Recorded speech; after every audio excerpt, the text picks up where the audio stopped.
কোন মাদ্রাসায় বিসমিল্লাহ শরীফের কোনো ব্যাখ্যাও নাই। বিসমিল্লাহ মানে আমার জীবন বস্তুর ঊর্ধ্বে আল্লাহর নামে। একটা গরু ছাগল আল্লাহ ছাড়া কোনো নামে জবাই করলে, মুরগি হাঁস গরু, সেটাও হারাম হয়ে যায়। আর মানব জীবন তো গরু ছাগলের ঊর্ধ্বে, এটা আল্লাহ ছাড়া কোনো নামে হতে পারে না। হলে সেটা নাস্তিকতাবাদের মধ্যে, বস্তুবাদের মধ্যে ডুবে ধ্বংস হয়ে যায়। এটা এভাবে মানুষও দাবি করা যায় না। বস্তুর ঊর্ধ্বে স্রষ্টার নামে অস্তিত্বকে স্বীকার না করলে মানুষও দাবি করা যায় না, ইমানদারও দাবি করা যায় না, কোনো ধর্মের ধারকও দাবি করা যায় না। অথচ দাবি করা হচ্ছে, অর্থাৎ মিথ্যাকে এখন সত্যের নামে চালিয়ে দেওয়া হচ্ছে। সেখান থেকে আমাদেরকে কাজ করতে হবে, উদ্ধার করতে হবে। আমরা যেখানে আছি আল্লাহ হাবিব সাল্লাল্লাহু আলাইহি ওয়াসাল্লামের প্রেমে আবার সত্যের ধারাকে এগিয়ে নিতে হবে এবং মিথ্যার ধারাকে দূর করতে হবে। এবং সেটা রাষ্ট্রীয় কাঠামো, ওটা মৌলিক বিষয়।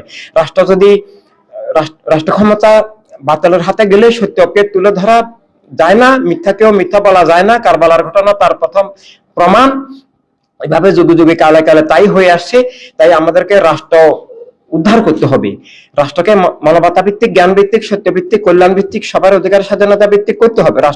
রাষ্ট্র এক গোষ্ঠীর জবরদখলে যাওয়া, এটা ইসলামের বিপর্যয়, সব ধর্মের বিপর্যয়, মানবতার বিপর্যয়, জীবনের বিপর্যয়। এবং সেটা সারা দুনিয়াতে ঘটে গেছে। এক ইঞ্চিও এখন সত্য এবং মানবতার হাতে নাই। তাই আমাদেরকে ইনসানি বিপ্লব অস্তিত্ব রক্ষার অপরিহার্য বিষয়।